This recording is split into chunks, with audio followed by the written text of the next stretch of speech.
Really? That's the reaction from Iranian lawmakers to the Trump administration's decision to designate Iran's Revolutionary Guard as a foreign terrorist organization, chanting, "Death to America." I would say this is outrageous. I would say this is unbelievable. But sadly, it's hardly surprising, right? This is video from nearly a year ago. Let's show you. Here we go. Showing Iranians burning the American flag while chanting, "Death to America," in response to President Trump pulling the U.S. out of the Iran deal. So they have a theme here. They don't like something, it's death to America. They burn our flag over and over and over again. How much more of this are we going to take? Joining me right now, President of the American Islamic Forum for Democracy, Dr. Zudhi Jasser. Dr. Jasser, good to have you back on the show. It's great to be with you, Trish. What's your reaction to this? What's your reaction to the administration's policies regarding Iran?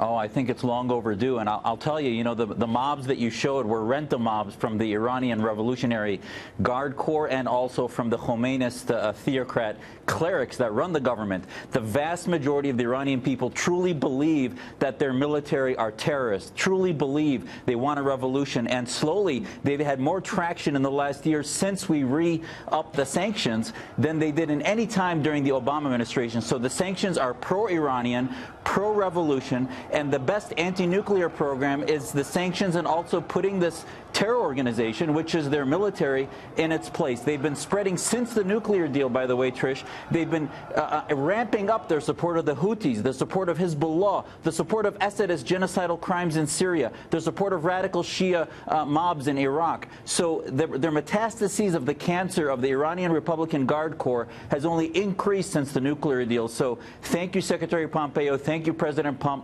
Trump, for doing this, bringing back clarity and bringing back pressure as President Trump called for. Wow. Let me turn to a woman who has been a very big critic of this administration, someone who comes from the Islamic faith like yourself, sir, and that's Representative Ilhan Omar, who is out tonight tweeting against the president's advisor, Stephen Miller, effectively accusing him of being a white nationalist. Not just accusing, or effectively, I should say, because she actually says Stephen Miller is a white nationalist. Those are some pretty tough terms. The fact that he still has influence on policy and politics right now, she says, is effectively a travesty. A white national, last time I checked, I do believe that he is a Jewish American. If you're Jewish, I don't quite think you would be a white nationalist, but maybe I'm just, maybe I'm overanalyzing here. What do you think of Representative Omar and these new comments from her?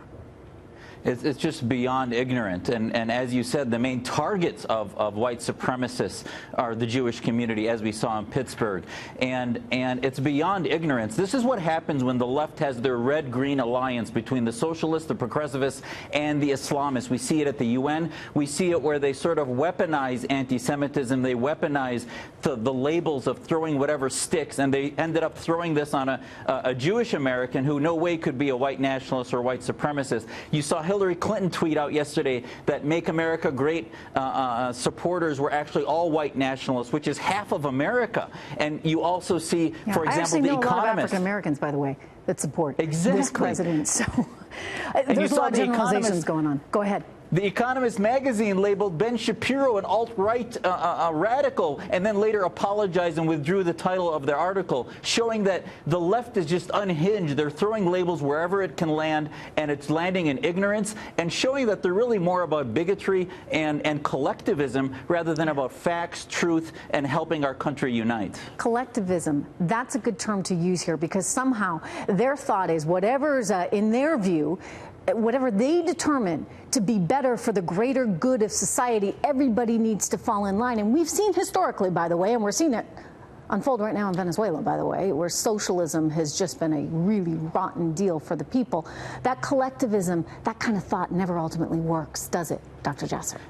It doesn't. And Islamists like Ilhan Omar label me, who I love my faith, I'm an anti-Islamist Muslim, they label me an Islamophobe because it's all about labels rather than individual rights and facts and ideas and debate and diversity of ideology. And rather, they just want to label everybody in one big group because it serves their left movement and their red-green axis. Yeah, they're frightened by any kind of difference in thought.